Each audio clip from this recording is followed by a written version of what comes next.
Sepanjang hari ini saya menyampaikan firman Tuhan tentang iman. Ya, karena di bulan ini kita juga membahas soal iman, memiliki iman yang memindahkan gunung. Ya, ada banyak firman Tuhan yang kita dengar. Saya berdoa supaya firman Tuhan tentang iman ini bukan hanya sampai kepada pengetahuan kita, tetapi kepada perubahan di hidup kita, sampai sungguh-sungguh kita mengalami apa yang namanya janji Tuhan di hidup kita. Katakan amin. Amin. Ya, siang ini saya ingin menyampaikan tentang kuasa perkataan iman. Ya, karena saya merasakan bahwa betapa pentingnya kita ini hidup memperkatakan perkataan iman kita, supaya hidup kita ini dikuasai oleh iman kita sendiri, dan kita bisa mengalami yang namanya terobosan dalam kehidupan kita melalui perkataan kita. Itu pun Tuhan bisa bekerja, karena perkataan yang kita ucapkan ini mengandung sebuah kuasa. Katakan kuasa. Perkataan kita ini tidak boleh dianggap sepele, ya, karena firman Tuhan sendiri yang akan kita pelajari hari ini itu benar-benar mengajarkan kepada kita betapa pentingnya perkataan yang keluar dari mulut kita ini nggak boleh main-main. Ya. Kita buka sama-sama 1 Petrus pasal yang ketiga ayat yang ke-10. Mengapa perkataan kita itu sangat penting? Kenapa kita harus berhati-hati dengan perkataan kita? Kalau perkataan kita yang biasa ini yang kita ucapkan itu mengandung kuasa, apalagi perkataan iman yang kita keluarkan itu pasti kuasanya itu double porsi. Ya, makanya kita perlu untuk melatih mulut kita untuk memperkatakan perkataan iman. 1 Petrus pasal yang ketiga ayat yang ke-10 dikatakan, siapa yang mau mencintai hidup dan mau melihat hari-hari baik, ia harus menjaga lidahnya terhadap yang jahat dan bibirnya terhadap ucapan-ucapan yang menipu. Bapak Ibu Saudara, perkataan kita ini menentukan keadaan hidup kita. Firman Tuhan berkata, siapa yang mau mencintai hidup dan mau melihat hari-hari baik. Siapa yang hari ini mau melihat hari-hari baik di hidupnya? Kita semua pastinya. Ya, kita semua ingin lihat hari-hari ke depan hidup kita adalah hari-hari yang baik, penuh dengan berkat Tuhan, penuh dengan kasih karunia Tuhan. Tetapi Tuhan mengajarkan siapa yang mau mencintai hidup dan mau melihat hari-hari baik, firman Tuhan menegaskan ia harus menjaga lidahnya terhadap yang jahat. Coba sama-sama pegang mulut kita masing-masing. Aku harus menjaga mulutku, menjaga lidahku. Ya, kalau aku ingin melihat hari-hari baik, maka dikatakan ia harus menjaga lidahnya terhadap yang jahat dan bibirnya terhadap ucapan-ucapan yang menipu. Karena perkataan kita itu menentukan keadaan hidup kita. Kalau hari ini perkataan yang kita keluarkan adalah perkataan yang kotor, perkataan yang sia-sia, maka kita bisa melihat hari-hari kita ke depannya juga akan mengalami apa yang kita katakan, akan sia-sia. Makanya kita akan belajar mengapa penting kita ini menjaga perkataan kita. Ya. Yang pertama, karena perkataan kita adalah benih yang ditaburkan dan akan berbuah itu mengikuti kita. Karena perkataan kita adalah sebuah benih. Jadi apa yang kita keluarkan ini seperti benih yang kita taburkan, dan itu yang kita taburkan itu akan menghasilkan buah, akan berbuah, itu mengikutinya. Mengikuti apa yang kita katakan. Kita baca sama-sama Amsal pasal 18 ayat yang ke-21. Amsal pasal 18 ayat yang ke-21. Firman Tuhan berkata, hidup dan mati dikuasai lidah. Siapa suka menggemakannya akan memakan buahnya. Perkataan kita ini saya katakan tadi, yang pertama adalah seperti benih yang ditabur, dan itu akan berbuah mengikuti kita. Karena firman Tuhan berkata, hidup dan mati dikuasai lidah. Ya, siapa yang suka menggemakannya akan memakan buahnya. Jadi saudara, di dalam perkataan itu mengandung sebuah kekuatan yang akan menghasilkan buah, dan buahnya itu akan kita nikmati dalam hidup kita. Untuk itu penting kita berkata-kata sesuai dengan firman Tuhan. Hari ini, jika kita lemah hari ini, ya, kalau kita berkata, aku kuat, ya, di dalam Kristus, maka kita akan menjadi kuat. Katakan amin. Jika hari ini kita dalam keadaan tertekan, kita katakan aku dapat menanggung segala perkara. Filipi katakan, segala perkara dapat kutanggung di dalam Dia.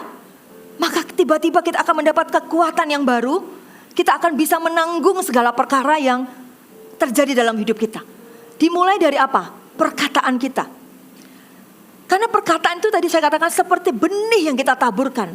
Benih yang kita taburkan. Kalau kita sedang menanam benih, ya saudara, tumbuhan, entah kita menanam jagung atau apa, kita menanam benih maka akan tumbuh buah jagung. Perkataan yang kita keluarkan itu seperti benih yang kita taburkan. Dikatakan hidup mati kita itu dikuasai oleh lidah. Kalau kita itu suka menggemakannya, karena itu seperti benih yang ditabur, suka menggemakannya, maka kita akan memakan buahnya. Maka buah yang kita hasilkan dari perkataan kita itu akan kita nikmati. Makanya penting sekali kita ini memperkatakan perkataan firman Tuhan. Jangan lagi perkataan yang sia-sia yang kita tahu itu melemahkan iman kita, maka kita akan melihat apa yang kita katakan itu akan kita alami. Ya.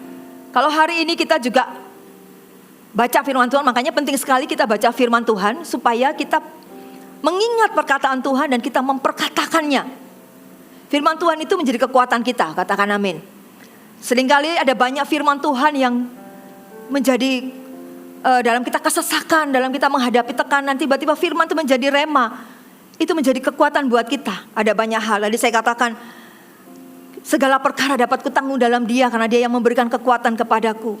Apalagi firman Tuhan yang sering kita baca, Allahku akan mencukupkan segala keperluanku menurut kekayaan dan kemuliaannya. Waktu kita dalam keadaan kekurangan, kita dalam keadaan yang mungkin mepet dan sebagainya, tapi kita ingat firman Tuhan. Yang kita lakukan, jangan mengeluh. Latihlah mulut kita untuk memperkatakan. Kita mau jadi anak-anak Tuhan yang hidup di dalam firman Tuhan. Katakan amin. Hidup di dalam firman Tuhan, hidup di dalam memperkatakan firman Tuhan. Bukan hanya sekedar mendengar firman Tuhan, seperti sekarang ini saudara mendengar firman Tuhan. Tapi saudara perlu belajar, kita perlu belajar untuk memperkatakan. Karena itu seperti benih yang kita taburkan. Dikatakan Allahku akan mencukupkan segala keperluanku menurut kekayaan dan kemuliaannya. Ya.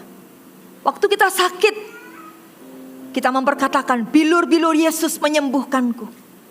Ya.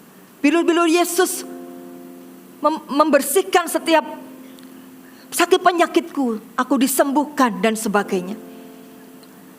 Saudara, saya mengalami ketika saya masih usia sama remaja, saya kan divonis pakai kacamata, ya, karena minus gitu kan. Tiba-tiba ada tetangga saya itu anak kecil itu suka godain, suka bully. Trahum, tahu ya trahum. Orang kacamata kan trahum ya, kalau bahasa yang enggak tahu bahasa apa itu trahum. Itu dia bisa ngomong, kalau lewat di depan saya naik sepeda tuh saya dibully, diolok-olok. Saya pakai kacamata waktu itu masih kecil. Saya ingat itu. Trahum, syukur kamu trahum. Terus setiap hari dia ngomong gitu saya. Saya cuma diam aja. Saya cuma berkati dia. Gak apa-apa, kita bersyukur, gak apa-apa. Waktu itu saya belum mengerti kebenaran ini. Tapi setelah beberapa waktu kemudian, gak lama kemudian, anak ini pakai kacamata. Trahumnya, ya dia ngomong saya trahum, dia juga trahum. Makanya saya melihat itu kaget saya. Saya menyiapkan firman, saya baru teringat itu, benar ternyata. Ternyata hati-hati dengan apa yang kita ucapkan. Kalau kita berkata jahat kepada orang lain, maka ucapan itu akan kembali kepada kita. Tapi kalau ucapan itu baik kepada orang lain, kita memberkati orang lain. Walaupun mungkin hari ini kita mendapat perlakuan yang gak baik, tapi kita membalas dengan perkataan yang baik. God bless you. Ya, Tuhan berkati. Tuhan memberkatimu, maka berkat itu akan kembali kepada kita. Amin, Bapak Ibu. Pernah di jalan mungkin dipotong orang mobilnya atau diserempet orang atau apa. Apa yang kita ucapkan itu, saudara? Kita balas, kita mengumpat, kita ngomelin orang itu, atau kita bersyukur sama Tuhan, maka itu merupakan sebuah benih yang kita taburkan, maka itu akan kembali kepada kita. Kalau hari ini kita berkata kepada anak-anak kita yang hari ini mungkin masih kecil, menginjak remaja, kita berkata, mungkin anak kita nakal waktu masih kecil, kita berkata, kamu itu nakal, kamu nanti gede jadi apa? Kamu ini nanti gak jadi orang yang berguna. Ngomong gitu terus, saudara, maka itulah yang akan terjadi. Karena apa yang kita ucapkan itu menjadi benih yang terus ditabur, lama-lama akan menjadi sebuah doa, dan itu juga merupakan iman kita. Karena perkataan kita itu menggambarkan apa yang ada di hati kita, yang ada di dalam iman kita. Kalau kita memperkatakan itu kepada anak kita, jangan heran anak kita akan bertumbuh menjadi anak yang nakal atau tidak mengalami sukses dalam hidupnya. Kita semua gak mau demikian, betul Bapak Ibu? Oleh sebab itu kita rindu untuk belajar firman Tuhan, bahwa perkataan kita ini adalah benih yang ditaburkan akan berbuah mengikuti kita. Hidup dan mati dikuasai lidah, makanya hati-hati. Kita bisa membuat hidup kita ini menjadi hidup yang hidup diberkati Tuhan, atau mengalami kematian secara rohani, itu juga dipengaruhi oleh lidah kita. Ketika kita suka mengemakannya, kita akan memakan buahnya. Ya, saudara, yang kedua, mengapa kita perlu menjaga perkataan kita? Yang kedua, perkataan kita itu membawa dampak dan pengaruh yang besar. Katakan dampak dan pengaruh. Perkataan kita ini akan membawa dampak dan pengaruh yang besar dalam kehidupan kita. Situasi atau keadaan kita ini bisa berubah menjadi lebih baik atau menjadi lebih buruk, tergantung dari ucapan mulut kita. Kita ingin melihat hari-hari baik kita atau hari-hari buruk kita, itu juga dipengaruhi oleh perkataan kita. Karena perkataan kita itu membawa dampak atau pengaruh yang besar dalam hidup kita. Perkataan yang benar akan menyelesaikan masalah, ya, dan memperdamaikan. Tetapi perkataan yang salah, saudara, malah akan tambah membuat masalah itu tambah parah, gitu kan. Tapi perkataan yang benar itu akan menyelesaikan masalah. Kalau kita berkata positif, kita berkata baik, kita berkata sudahlah gak apa-apa, semuanya bisa diatasi, maka itu pun akan terjadi. Perkataan yang benar itu akan menuntun orang kepada pertobatan. Betul? Kalau kita ingin seseorang bertobat, kita memperkatakan kebenaran buat perkataan yang benar, maka kita akan melihat orang itu akan bertobat. Perkataan yang benar juga memberikan semangat kepada yang lemah. Berapa banyak di tempat ini yang ketika orangnya di dalam CG mungkin kita mengalami kelemahan, kita mengalami masalah.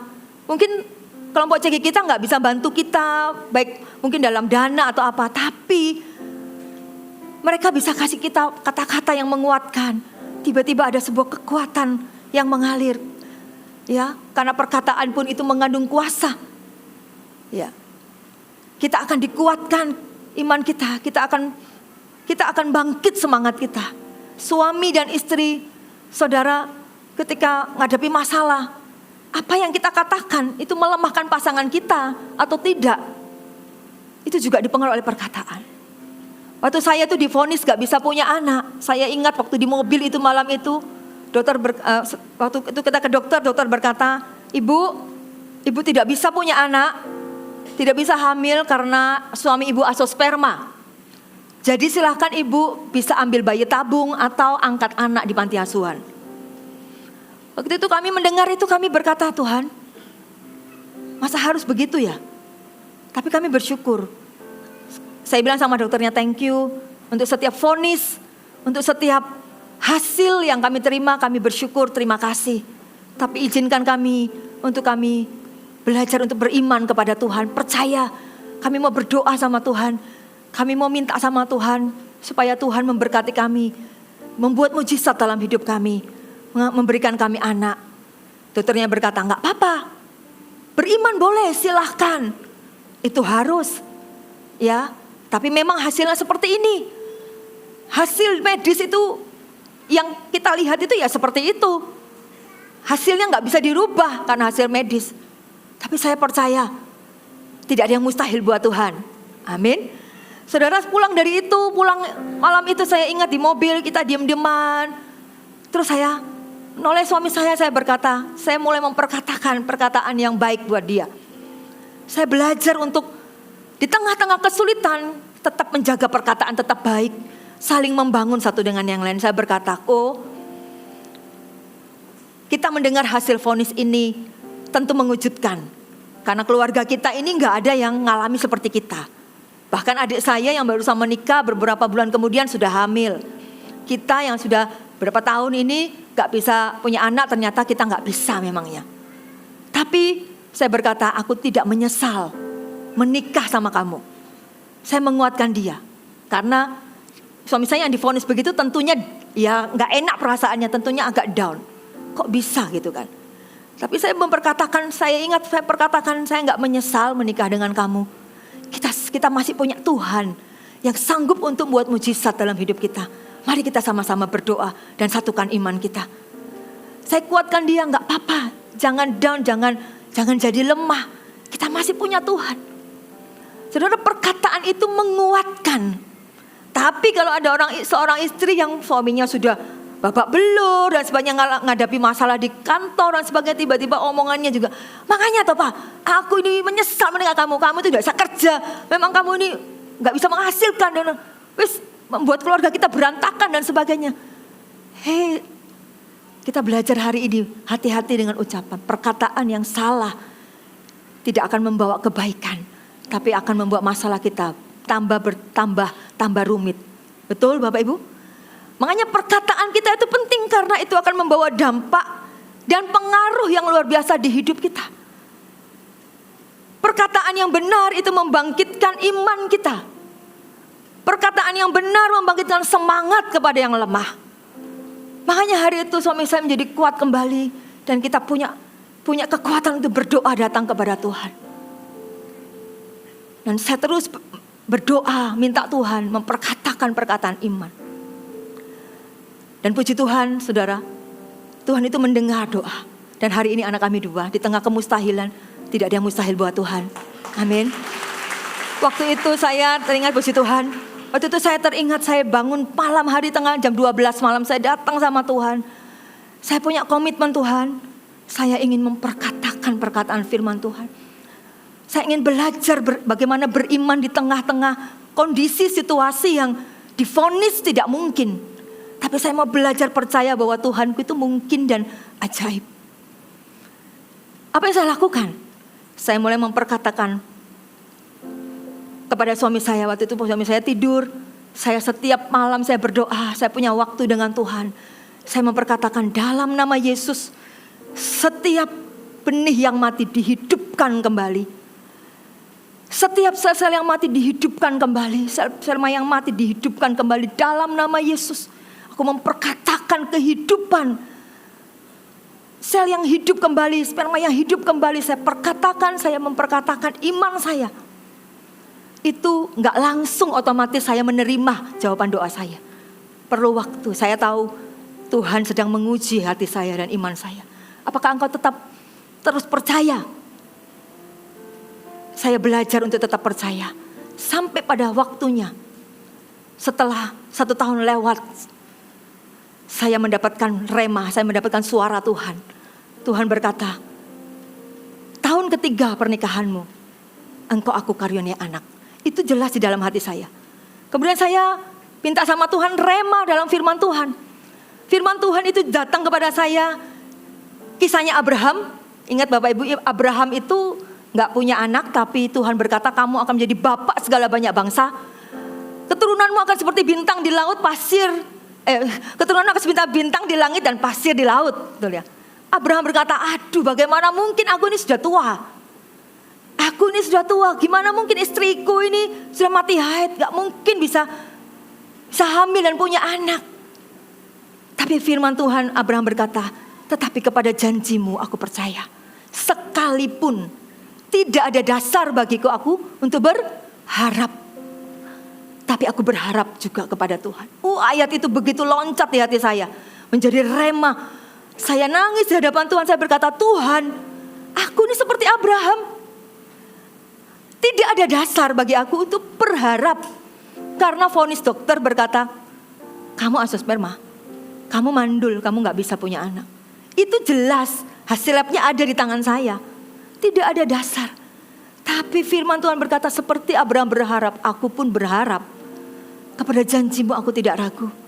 Tuhan, kalau firman itu datang kepada saya tahu itu bukan kebetulan, itu Tuhan bicara sama saya. Saya mengaminkan. Akhirnya Tuhan bicara tahun ketiga pernikahan itu. Kamu akan hamil. Sungguhan saudara. Perkataan kita ini yang kita ucapkan itu membawa dampak dan pengaruh yang besar dalam kehidupan kita. Dan betul tahun ketiga pernikahan, ketika saya terlambat datang bulan itu. Setiap bulan datangnya terlambat tapi gak jadi-jadi. Tapi hari itu saya ingat Tuhan pernah berjanji. Saya berkata, Tuhan, ini tahun ketiga pernikahan. Tuhan sudah bilang sama saya imani ya Tuhan. Saya perkatakan amin setiap janji Tuhan di hidup saya. Untuk itu saya pada ulang tahun, di bulan April di ulang tahun saya minta suami saya untuk belikan hadiah saya. Saya nggak minta hadiah yang macam-macam. Saya cuma minta untuk alat tes kehamilan sensitif. Suami saya bilang, beneran? Yakin? Nanti kalau nggak jadi gimana? Kalau nggak jadi nggak apa-apa. Aku tidak akan kecewa. Aku tidak akan mundur dari Tuhan. Aku tetap mengasihi Tuhan. Tuhan tahu hatiku. Tuhan tahu juga hati suami saya. Oke, kita berdoa. Oke, sudah. Kita percaya sama Tuhan. Sungguhan sudah besok paginya saya tes. Kemudian setelah itu hasilnya itu stripnya 1. Di kamar mandi yang dulu itu saya masih rumah sementara. Saya kamar mandinya tuh kamar mandi yang jelek. Ubinnya itu yang kotak-kotak kuning itu. Keramiknya itu. Yang kuno pokoknya. Stripnya 1, saya berkata, Tuhan dalam nama Yesus. Tuhan yang telah memberikan janji, Tuhan yang menepati. Aku percaya, aku memperkatakan imanku, terjadilah dalam nama Yesus. Saya tungguin, sudah. Stripnya mulai samar-samar. Kalau hari ini stripnya samar-samar, takut ya? COVID maksudnya ya. Waduh, kok samar-samar? Kalau 1 sukacita. Tapi kalau yang menantikan kehamilan, stripnya 1 sedih. Kok 1 ya? Maunya 2 gitu kan. Ternyata samar-samar itu tiba-tiba semakin jelas. Akhirnya stripnya itu jelas dan 2. Hari itu saya kaget, stripnya 2. Saya panggil suami saya. Untuk memperlihatkan itu dan saya berkata, lihat ini, Tuhan itu menepati janji. Hari itu kita tersungkur di kamar mandi, berlutut. Ada yang di sini pernah berlutut di kamar mandi, nangis tersungkur di hadapan Tuhan? Mungkin cuma saya. Saya nggak pernah lupa, saya tersungkur di kaki Tuhan, saya nangis sama Tuhan. Tuhan, kok ajaib, kok luar biasa. Setelah itu saya ke dokter, langsung saya ke dokter. Saya ingin cek, benar nggak ini hasilnya. Akhirnya ketemu dokternya dan dicek. Ternyata dokternya bilang, selamat ya ibu, ibu telah hamil berapa minggu. Berikan tepuk tangan buat Tuhan. Saudara, dimulai dari perkataan kita, perkataan iman kita membawa dampak dan pengaruh yang besar. Apa yang kita ucapkan, apa yang kita ingin ucapkan, itu yang akan terjadi. Amsal 15 ayat yang pertama. Jawaban yang lemah lembut meredakan kegeraman, tetapi perkataan yang pedas membangkitkan marah. Kalau hari ini kita memperkatakan perkataan yang lemah lembut, kita tuh sedang meredahkan kegeraman dikatakan. Hari ini yang cekcok rumah tangga dan sebagainya, ingat. Lewat perkataan kita itu kita bisa menyelesaikan masalah, kita bisa menyurutkan ya amarah. Karena jawaban yang lemah lembut itu meredakan kegeraman, tetapi perkataan yang pedas membangkitkan marah. Makanya waktu lagi marahan, lebih baik diam. Saya dan suami punya komitmen, ketika suami saya marah, mungkin beda pendapat, saya diam. Itu komitmen kita. Kalau saya ngomong, suami saya diam. Kalau dua-dua ngomong, jeder, saudara. Gak tambah menyelesaikan masalah, karena semuanya marah, emosi, jadi gak baik. Tapi kita tahu kebenaran. Ketika itu terjadi, salah satu diam, kita punya komitmen. Sudah selesai bicara, itu akan menyurutkan amarah kita dan kita bisa berpikir dengan tenang. Yohanes 3 ayat yang kelima, demikian juga lidah walaupun suatu anggota kecil dari tubuh namun dapat memegahkan perkara-perkara yang besar. Lihatlah betapapun kecilnya api, ia dapat membakar hutan yang besar. Firman Tuhan mengingatkan kembali kepada kita, lidah itu kecil, tapi mengandung kuasa. Ketika kita ucapkan itu, ya, dia dapat memenggahkan perkara-perkara yang besar. Artinya memiliki dampak yang besar atau pengaruh yang besar. Dikatakan lihatlah betapapun kecilnya api, lidah itu kecil, nggak kelihatan di dalam mulut kita. Tapi sekali kita ngomong, mungkin ngomong perkataan yang nyelekit atau perkataan yang menusuk, itu akan membakar hutan yang sangat lebat. Makanya Bapak Ibu, perkataan kita itu harus perkataan firman Tuhan, perkataan iman, katakan amin. Karena kalau kita tahu perkataan kita itu berkuasa, hari ini yang gak mungkin apa sih? Kalau kita katakan dengan iman kita, dikatakan bisa membakar hutan, itu artinya perkataan kita itu membuat dampak dan pengaruh yang besar. Hari ini kita akan memperkatakan, belajar melatih perkataan kita. Memperkatakan yang benar. Katakan amin. Amin. Terhadap anak-anak kita juga. Hari-hari ini, ya, hari ini yang mungkin berdoa, bergumul tentang sesuatu. Perkatakan bahwa Tuhanku sanggup untuk menolongku. Tuhan, bersama dengan Tuhan aku dapat melakukan perkara-perkara yang ajaib. Kemudian saudara, perkataan kita mengandung kuasa. Karena yang ketiga, perkataan kita itu menentukan keadaan hidup kita. Apa yang keluar dari mulut kita itu akan membentuk dan menentukan masa depan kita. Menentukan masa depan anak-anak kita dan keluarga kita. Karena perkataan kita yang kita ucapkan itu terus menerus, jadi saya katakan, akan menjadi seperti sebuah doa di hadapan Tuhan. Makanya kata-kata berkat, ucapan syukur, kebaikan yang kita ucapkan itu lewat mulut kita akan mendatangkan berkat bagi kita, bagi pekerjaan kita, bagi usaha kita, bagi keluarga, pelayanan kita. Tetapi kata-kata yang sebaliknya, kalau kata-kata itu khawatir, kata-kata kita ini penuh putus asa, ya, maka akan mendatangkan kutuk dalam kehidupan kita. Kata-kata yang sia-sia. Jadi perhatikan Bapak Ibu, apa yang kita katakan itu benar-benar menentukan keadaan hidup kita. Kemudian apalagi setiap perkataan kita itu harus dipertanggungjawabkan pada hari penghakiman. Matius 12 ayat yang ke-36 sampai yang ke-37. Kenapa kita penting menjaga perkataan kita? Karena setiap perkataan kita itu harus dipertanggungjawabkan pada hari penghakiman. Matius 12 ayat yang ke-36 sampai ke-37. Tetapi aku berkata kepadamu, setiap kata sia-sia yang diucapkan orang harus dipertanggungjawabkan pada hari penghakiman. Karena menurut ucapanmu engkau akan dibenarkan, dan menurut ucapanmu pula engkau akan dihukum. Saudara, ingat, kita harus berhati-hati dengan perkataan kita karena perkataan kita ini dipertanggungjawabkan di hadapan Tuhan. Dikatakan setiap kata-kata yang sia-sia yang diucapkan orang itu harus dipertanggungjawabkan. Kita harus mempertanggungjawabkannya di hadapan Tuhan. Setiap kata-kata yang kita keluarkan. Dikatakan karena menurut ucapanmu itu engkau dibenarkan. Tetapi menurut ucapanmu pula engkau itu akan dihukum. Makanya coba cek.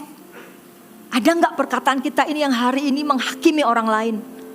Ada enggak hari ini perkataan kita itu yang melemahkan orang lain? Kata-kata kita ini jahat mungkin. Kata-kata kita ini mengintimidasi orang lain. Enggak memberi semangat, malah melemahkan. Orang itu sudah mengalami masalah, tertiban tangga, tambah kita ucapin yang buruk. Orang itu akan tambah lemah. Ingat Ayub.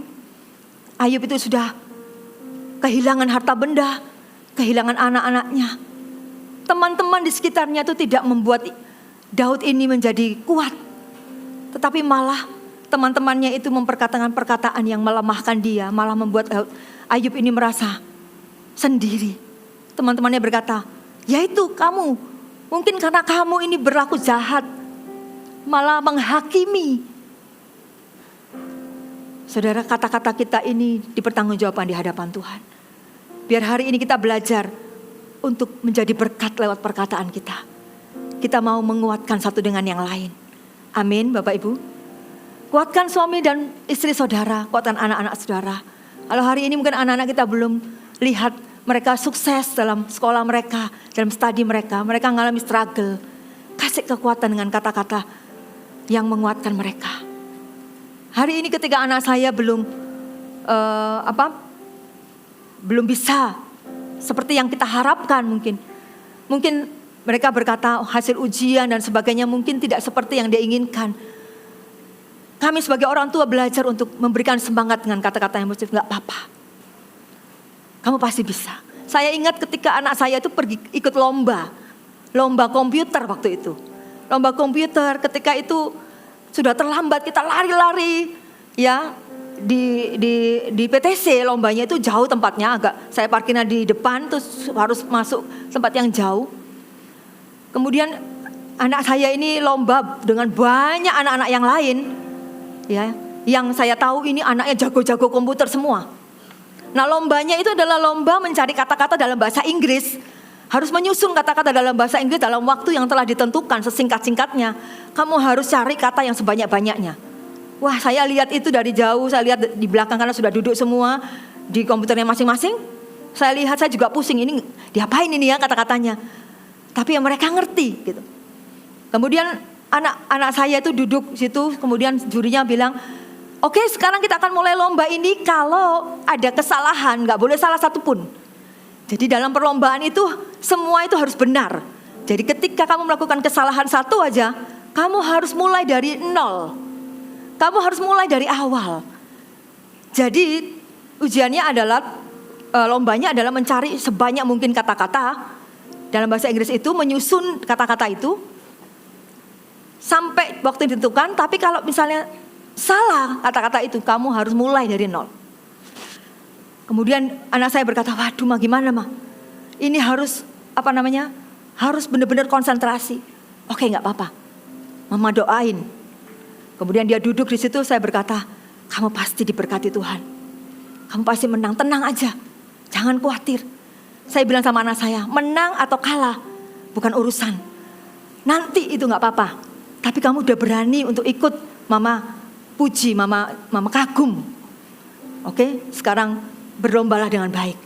Saudara, anak saya itu lomba. Saya di belakang itu, saya bahasa roh. Ya, biasanya mama yang support anaknya. Saya biasanya kalau lombanya, mama kalau lombanya di mall anak-anak biasanya ditinggal shopping, betul ya? Anak-anak ditinggal, udah lomba kita shopping gitu kan. Hari itu saya nggak tinggalin anak saya. Karena di mobil anak saya berkata gini, saya tanya anak saya, kamu mau menang nggak kira-kira? Ya mau mah. Imanmu kayak apa? Ya imanku aku mau menang. Oke. Apa yang kamu imani, apa yang kamu katakan itu terjadi. Kamu percaya? Ya percaya mah. Waktu di mobil kita doa. Makanya hari itu saya tidak tinggalkan anak saya. Saya berada di belakang anak saya berdoa. Saya berbahasa roh.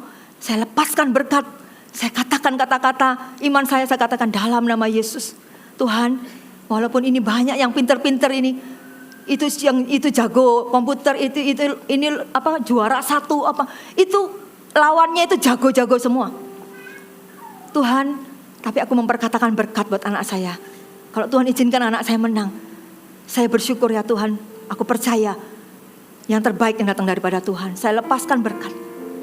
Betul Bapak Ibu Saudara, ketika dalam perlombaan itu saya lihat skornya, saya jalan keliling. Yang ini saudara, yang pinter ini sudah melampaui batas. Sudah banyak kata-kata. Wah ini saya sudah tahu ini pasti juara 1, ini juara 2. Wah ini pasti anak saya ya lumayan lah tengah-tengah. Saudara, tapi dalam satu momen itu yang jago ini saudara tiba-tiba dia melakukan kesalahan. Langsung begitu melakukan kesalahan langsung dia ngomel. Terus dia ngomong sama jurinya, aduh saya melakukan kesalahan. Gimana ini waktunya tinggal sedikit. Jurinya berkata ya sudah peraturannya kamu harus ulang dari nol. Wah dia marah-marah. Dia marah-marah tidak mau. Saya sudah capek harus mikir lagi dan sebagainya. Tapi kalau saya lihat ya, kalau dia mau mulai dari nol pun dia bisa mengejar karena itu pintar banget anaknya. Tapi karena dia marah duluan, ya sudah. Akhirnya dia tidak ikut, dia keluar dari perlombaan. Peluang anak saya menang tambah lebih besar, betul ya Bapak Ibu ya. Akhirnya saya lihat sekelilingnya ini masih jago-jago. Singkatnya sudah anak saya konsentrasi, saya lepaskan berkat. Sudah selesai jurinya berkata, sudah waktunya selesai semuanya berhenti. Setelah berhenti, sudah dicek semuanya. Saudara, akhirnya pengumuman itu tiba. Saya berbahasa roh, saya memperkatakan iman. Ini pengalaman yang saya alami ya Bapak Ibu. Mungkin pengalaman kita berbeda, tapi ini yang saya alami. Saya minta Tuhan, biar anak saya belajar. Bagaimana ketika memperkatakan iman itu terjadi. Sungguhan ketika hasil dibacakan juara 3, dipanggil si A. Saya berdoa Tuhan, masa juara 2 ya. Kalau juara 1 kayaknya jauh gitu ya. Nah mamanya juga imannya kecil ternyata ya. Karena lawannya itu jago-jago. Juara 3 si A dipanggil. Juara 2 dipanggil. Wah kok juara 2 si A. Anak saya berapa ini Tuhan. Padahal yang jago juga banyak. Ternyata yang juara 1. Anak saya namanya dipanggil. Saya sampai sampai kaget. Kadang-kadang kita gitu ya, kalau kita minta sama Tuhan mujizat, dikasih mujizat kaget gitu kan. Hah, beneran tak ini gitu kan. Jadi akhirnya anak saya menang, juara 1. Dan hari itu anak saya belajar bagaimana dia mengandalkan Tuhan, memperkatakan perkataan iman. Setiap perkataan kita itu mengandung kuasa. Amin Bapak Ibu. Makanya apa yang kita katakan perlu kita hati-hati. Nah sekarang bagaimana cara kita menjaga perkataan kita? Ya, kita dengan cepat. Perkataan kita jaga dengan menahan diri dan memikirkannya terlebih dahulu. Yakobus 1 ayat yang ke-19 berkata, hai saudara-saudara yang kukasihi, ingatlah hal ini, setiap orang hendaklah cepat untuk mendengar, tetapi lambat untuk berkata-kata dan juga lambat untuk marah. Jadi perlu memikirkan dulu, ya, menahan diri, jangan langsung ceplos. Saya ini belajar sampai hari ini. Untuk saya mau ngomong, saya belajar untuk ngomong, kadang-kadang keceplosan. Tapi saya terus belajar. Yakobus 1 ayat yang ke-19 dikatakan tadi, hai saudara-saudara yang kukasihi, ingatlah hal ini, setiap orang hendaklah cepat untuk mendengar, tetapi lambat untuk berkata-kata. Pikirkanlah apakah perkataan kita ini benar waktu kita ngomong. Kita perlu memikirkan dulu perkataan kita ini, apakah perkataanku ini memuliakan Tuhan atau tidak. Kita perlu memikirkan dulu apakah perkataanku ini ketika aku kelontarkan itu apakah aku membangun orang lain atau melemahkan. Perkataanku ini pantas gak ya aku ucapkan. Dan apakah perkataanku ini penting gak ya aku ucapkan. Kadangkala kita ini harus belajar untuk melihat waktu. Kadangkala waktu kita ngomong sesuatu waktunya gak pas. Kita bukanlah membuat suasana tambah baik, tambah cair, suasana tambah keruh dan tambah gak baik.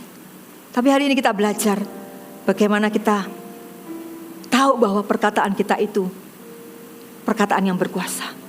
Kalau perkataan kita itu perkataan iman, perkataan firman Tuhan, maka saya percaya apa yang kita katakan, apa yang kau ingin terjadi dalam hidupmu. Kalau engkau ingin melihat hari-hari baik ke depan dalam hidupmu, entah dalam keluargamu, pasangan hidupmu, pekerjaanmu, kuliahmu, atau apapun, kita sama-sama sepakat. Aku ingin memperkatakan perkataan iman, karena perkataan itu mengandung kuasa. Setiap perkataan itu seperti firman yang kita ucapkan, dan itu akan kita nikmati buahnya. Katakan amin. Amin. Kita belajar hari ini mengapa perkataan itu penting, karena perkataan kita adalah benih yang ditaburkan dan akan berbuah mengikuti kita. Kemudian yang kedua, perkataan kita itu membawa dampak dan pengaruh yang besar. Makanya hati-hati, pengaruh yang besar bagi banyak orang, bagi kita secara pribadi, bagi keluarga kita. Kemudian perkataan kita itu harus kita pertanggungjawabkan pada hari penghakiman. Ya, kita harus menjaga perkataan kita. Maka saya percaya kita akan melihat hari-hari baik di depan kita. Tuhan itu setia kepada janjinya. Kalau itu ditulis dalam firman Tuhan, maka Tuhan mau kita melakukannya. Tuhan mau kita hidup dalam rencananya. Tuhan tidak mau hidup kita adalah hidup yang tidak diberkati, karena kita melakukan kesalahan dalam perkataan kita. Tapi hari ini kita kembali diingatkan. Mungkin kita semua sudah pernah dengar firman ini, tapi hari ini Tuhan mengingatkan kepada kita semua untuk kita menjaga perkataan kita.